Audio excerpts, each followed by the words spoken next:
अस्सलामुअलैकुम प्यारे बच्चों। आज तारीख 27/8/2021।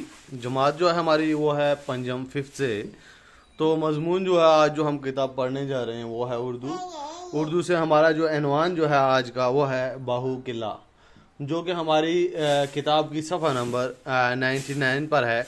तो सभी बच्चे अपनी किताब की सफ़ा नंबर 99 निकालेंगे और आज शुरू करेंगे आज का हम एनवान बाहू किला।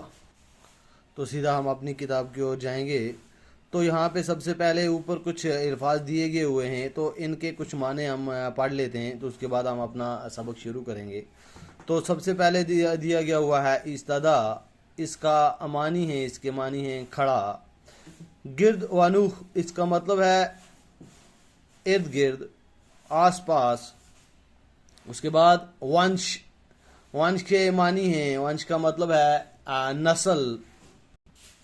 उसके बाद है अकीदतमंद, अकीदत रखने वाला। फिर है शानदार, शानदार के मानी है खूबसूरत।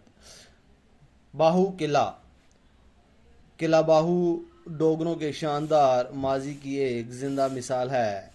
पुराने शहर जम्मू के बिलमुकाबल दरियाए तवी के मशरक किनारे की पहाड़ी पर इस्तदा इस किले को राजा बाहुलोचन ने तामीर किया था और इसके गिरदवानू में बाहू नगर के नाम से एक कस्बा भी आबाद किया है। तो कहते हैं कि किला जो बाहू है ये डोगरों की शानदार माजी की एक जिंदा मिसाल है। ये जो किला जो है ये मशरक़ किनारी के पहाड़ी पर इस्तदा है। इस्तदा के मानी आपने पढ़े, पहाड़ी के ऊपर खड़ा है ये किला। इस किले को बनाने वाले राजा बहुलोचन हैं। उन्होंने इस किले को तामीर किया है और इसके गिरदवनू, इसके आसपास एक गांव है, एक कस्बा है जो बाहू नगर के नाम से क्या है जी, आबाद है।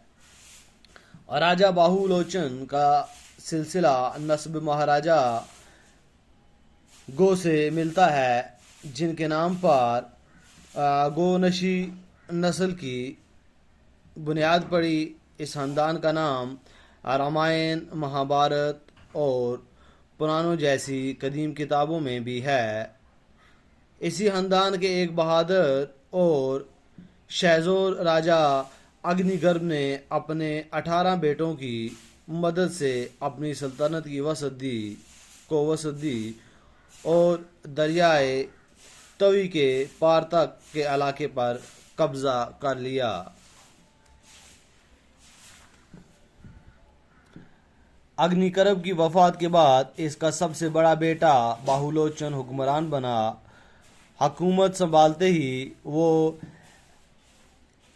एरवा कस्बे को छोड़कर यहाँ आया, अपने नाम पर एक किला तमीर करवाया और एक कस्बा भी आबाद किया। बाहूनगर को पहले दारा नगरी कहते थे, जो सदियों तक कायम रही। अब तक इस जंगल का नाम दारा नगरी है।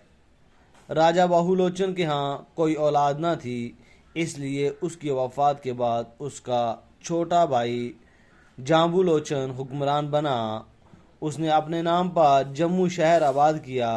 इब्तदा में जम्मू और बाहू एक ही रियासत थी। 1592 ईस्वी में इस रियासत के हुक्मरान राजा कपूर देव का इंतकाल हुआ।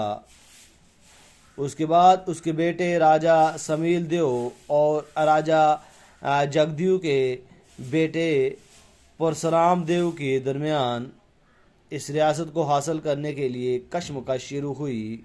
जब मुग़ल बादशाह अकबर के दरबार में हकदारी का दावा पेश हुआ तो उन्होंने इस झगड़े को मिटाने के लिए जम्मू और बाहू को दो अलग अलग रियासतों में तकसीम कर दिया। इन दोनों रियासतों के सरहद दरियाए तवी के करार दिया गया। अब रियासती हुकूमत और महकमा आसार कदीमा ने इसको देखभाल का एहतमाम किया है। हुकूमत ने किले के बाहर एक शानदार बाग तामीर किया है, जो बाग बहू के नाम से मशहूर है। हर रोज़ सैकड़ों लोग यहाँ सैर के लिए आते हैं। हाल ही में हुकूमत ने किले की दीवार के बाहर बच्चों की दिलचस्पी के बहुत से सामान भी मुहैया कर दिए हैं, जहाँ दिन भर खासी रौनक होती है। तो आपने पढ़ा ये बाहू किले के बारे में, तो कैसे बाहू लचन अपने बाप की जगह वहाँ का सरदार बना, हुक्मरान बना, और उसकी औलाद ना होने की वजह से उसका भाई जामू लोचन उसके बाद आया, उसने हुक्मरानी की। तो फिर किस तरह ये आगे चला और जम्मू के शहर किस तरह आबाद हुआ, किसके नाम पर आबाद हुआ, फिर कब ये कपूर देव भी उस रियासत का हुक्मरान बना, ये सब चीज़ें हम इन्हें इसके बीच में पढ़ी।